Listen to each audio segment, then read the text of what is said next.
O Senhor esteja convosco. Ele está no meio de nós. Proclamação do Santo Evangelho de Nosso Senhor Jesus Cristo, segundo São João. Glória a vós, Senhor.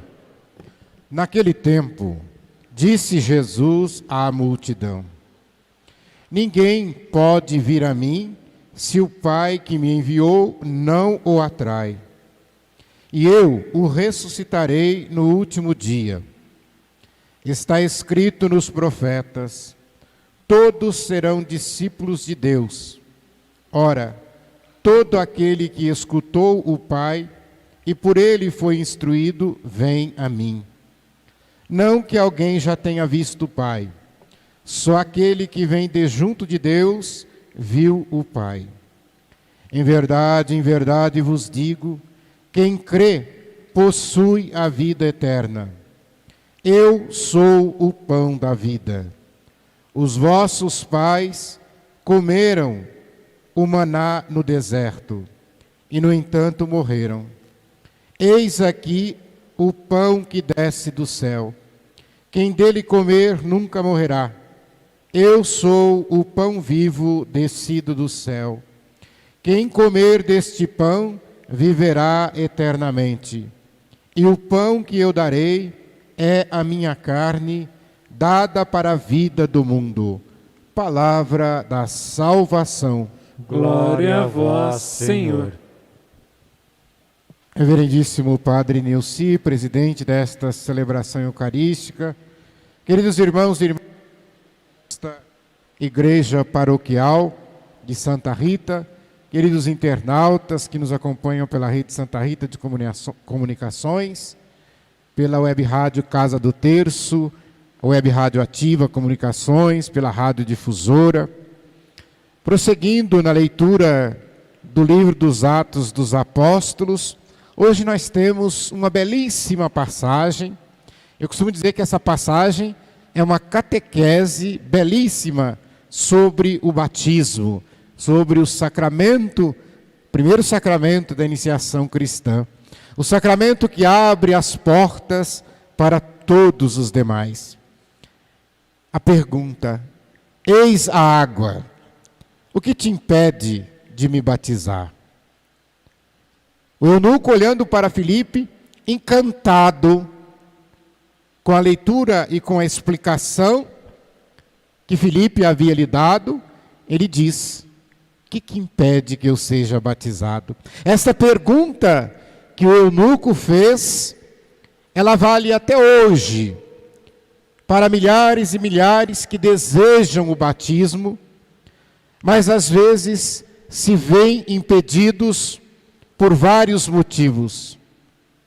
Alguns motivos são muito graves, como, por exemplo, a falta da liberdade religiosa, que nós temos em alguns países por aí afora, que o simples fato de uma pessoa manifestar esse desejo de batismo, manifestar a sua fé cristã, já é o suficiente para que seja presa, para que seja assassinada, para que sofra perseguições. Então não existe a liberdade. Mas às vezes também somos nós que impomos tantas condições, diríamos assim, humanas, para batizar uma criança, para batizar um adulto, que às vezes fica difícil. Começa-se um monte de interrogações, né? Os pais são casados, né? O Papa Francisco tem uma fala interessante, quando alguém perguntou para ele a questão de batizar uma criança de uma mãe solteira. E o Papa Francisco perguntou para a pessoa: o que é mãe solteira? Eu não sei, não conheço. Eu não sei o que é mãe solteira. Eu conheço mãe. Mãe é mãe. Não importa se é casada, se é viúva, se é solteira, é mãe. E essa resposta do Papa nos faz também nos questionar às vezes, se nós não estamos, e ele usa uma outra palavrinha nesse discurso, sendo uma alfândega. A alfândega é aquele lugar onde as pessoas vão passar, e dependendo do que estiver junto com ela, não passa. Então, de repente, nós criamos uma barreira para as pessoas entrarem na igreja, para as pessoas professar a fé. Será que mora aqui no território? Será que está engajado nas pastorais? Será que fizeram cursinho?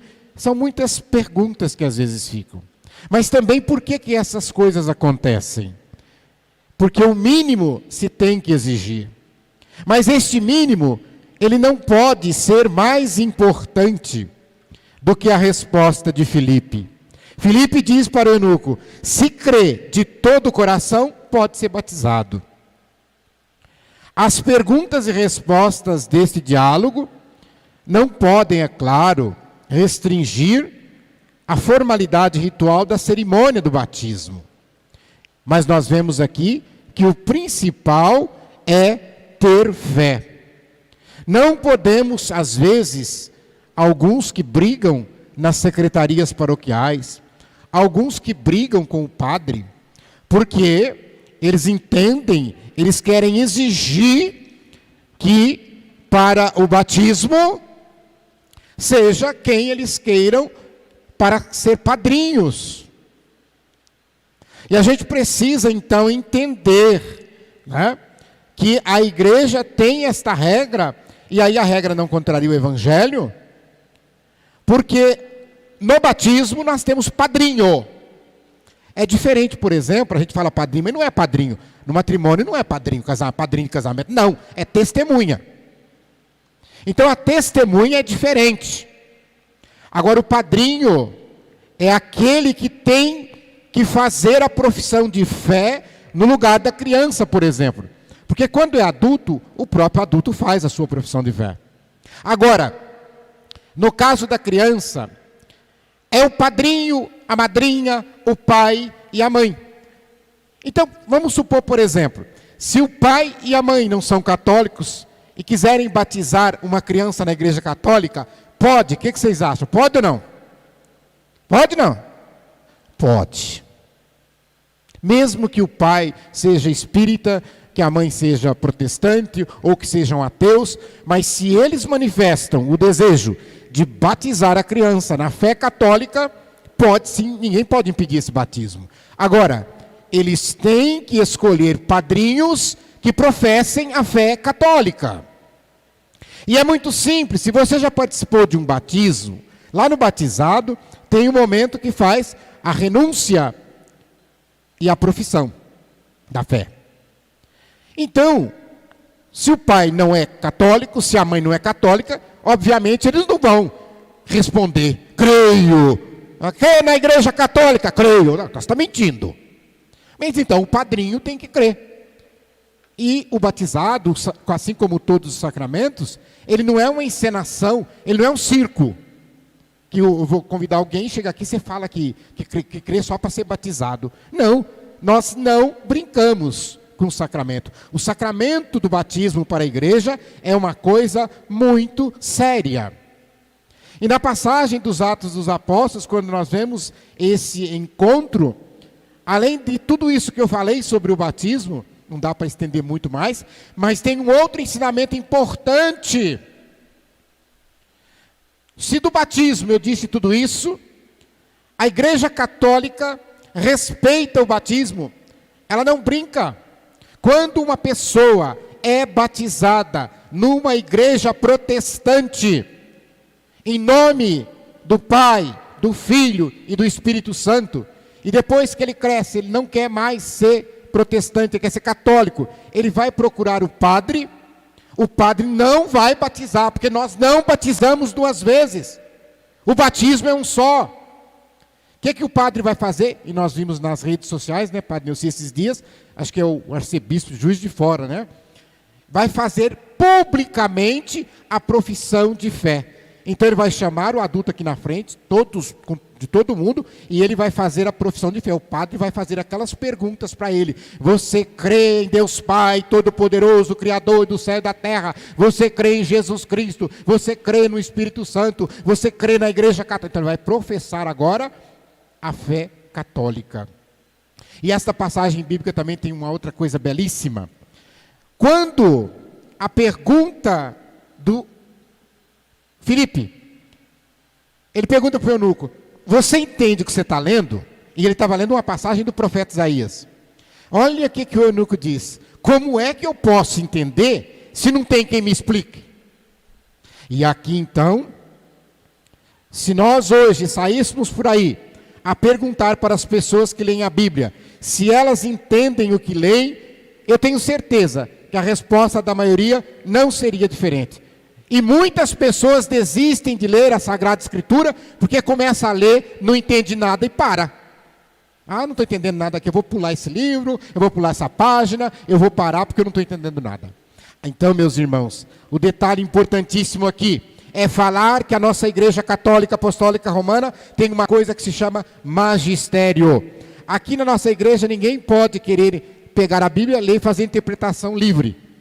Não, existe um magistério que diz para nós, que interpreta para nós toda a mensagem da Sagrada Escritura. Olha que coisa bonita. Infelizmente, alguns tentam passar a ideia de que não precisa ter ninguém. E tem algumas pessoas que são até ousadas. Não, o Espírito Santo vem aqui, ele vai me explicar o que é isso aqui. Quer dizer, abandonando a igreja que Jesus deixou. Então essa passagem é muito significativa para nós entendermos isso. Nós precisamos sim de pessoas que expliquem para nós a Sagrada Escritura.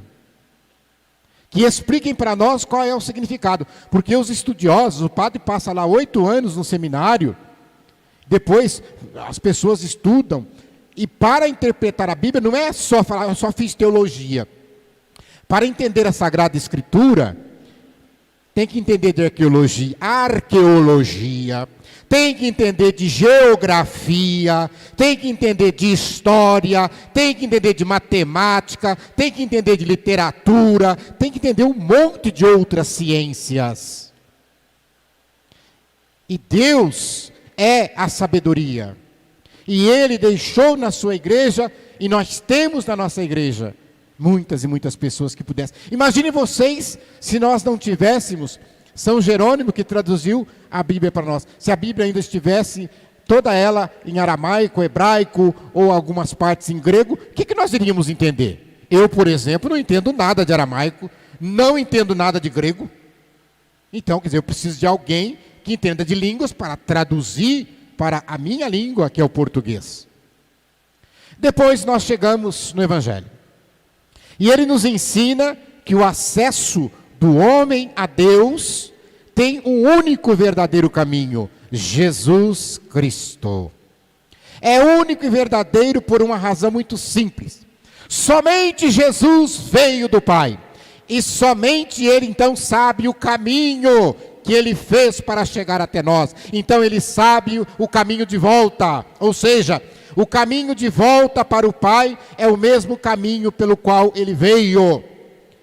Se você tivesse, imagine agora, se você tivesse lá no meio do mato, lá na floresta, no meio daquele matagal terrível lá, cheio de aldeias de índios,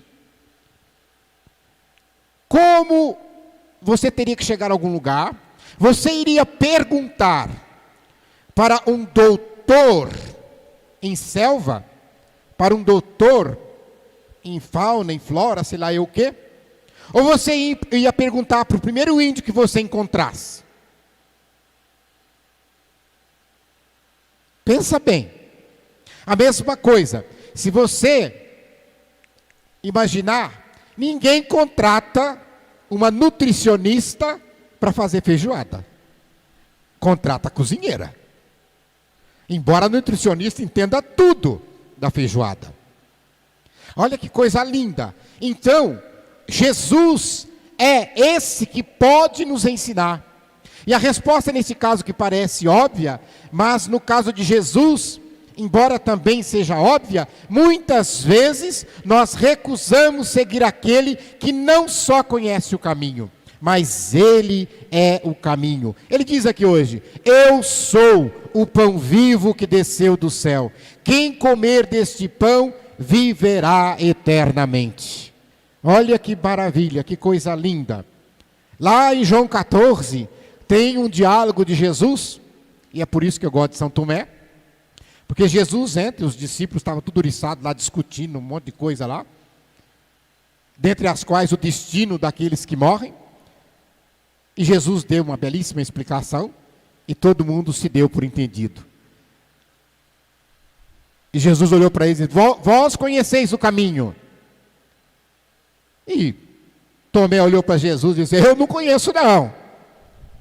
E Jesus olhou para Tomé e disse: Tomé, eu sou o caminho, eu sou a verdade, eu sou a vida. Então, olha que coisa linda, ele está dizendo para nós, o caminho é Jesus. Ele rasgou o céu quando foi se encarnar no seio da Virgem Maria. Ele abriu aquilo que o pecado dos primeiros pais tinha fechado, Jesus abre. E depois, quando ele ascendeu aos céus, e logo mais nós vamos celebrar esta solenidade da ascensão, ele volta pelo mesmo caminho para o Pai, de onde ele veio.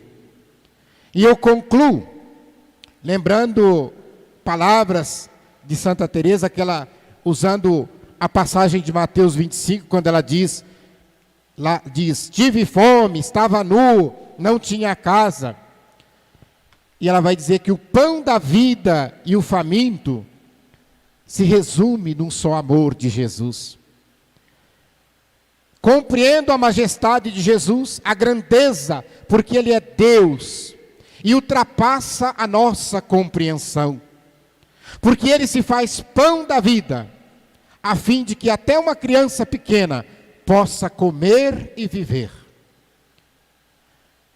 Há uns dias, diz Madre Teresa, quando dava a Sagrada Comunhão às nossas irmãs, percebi de repente que tinha Deus entre os meus dedos, a grandeza e a humildade nas minhas mãos.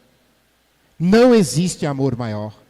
Vocês que forem comungar, a hora que o ministro ou o sacerdote colocar a Eucaristia nas suas mãos, você olha e diga, contempla e diga, eu tenho Deus em minhas mãos e quero agora Deus dentro de mim. Olha que ensinamento maravilhoso de Santa Teresa de Calcutá.